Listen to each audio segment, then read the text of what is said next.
Hello everyone. Heart అనేది only మన బాడీలో బ్లడ్ పంప్ చేయడం మాత్రమే కాదు, అది most powerful communication device in your body. Heart maths institution వారి రీసెర్చ్ ప్రకారంగా హార్ట్ అనేది మన బాడీలో లార్జెస్ట్ రిథమిక్ మ్యాగ్నెటిక్ ఫీల్డ్ని ఎప్పుడు కూడా జనరేట్ చేస్తూ ఉంటుంది. ఈ ఫీల్డ్ని మనము సైంటిఫిక్ ఇన్స్ట్రుమెంట్స్తో మనం మెజర్ చేయవచ్చు అండ్ మనం ఉన్న కొన్ని ఫీట్ల దూరం వరకు కూడా మనం ఈ ఫీల్డ్ని మనం డిటెక్ట్ చేయవచ్చు. మన బ్రెయిన్ కన్నా కూడా మన హార్ట్ అనేది 5000 టైమ్స్ మ్యాగ్నెటికల్లీ పవర్ఫుల్.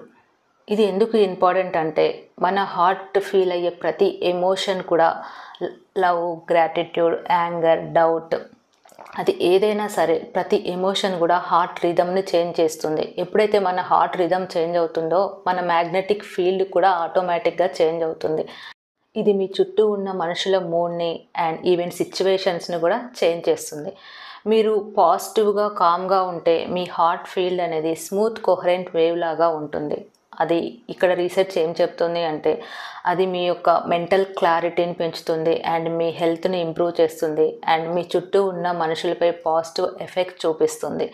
సో ఇక్కడ మీ యొక్క ఎమోషన్స్ అనేది ఓన్లీ మీ ప్రైవేట్ మాత్రమే కాదు, అది ప్రపంచానికి బ్రాడ్కాస్ట్ అవుతూ ఉంటాయి. ఇక్కడ క్వశ్చన్ ఏంటి అంటే మీరు మీ ప్రపంచానికి ఎలాంటి ఎమోషన్స్ని బ్రాడ్కాస్ట్ చేస్తూ ఉన్నారు? Broadcast positivity and receive miracles.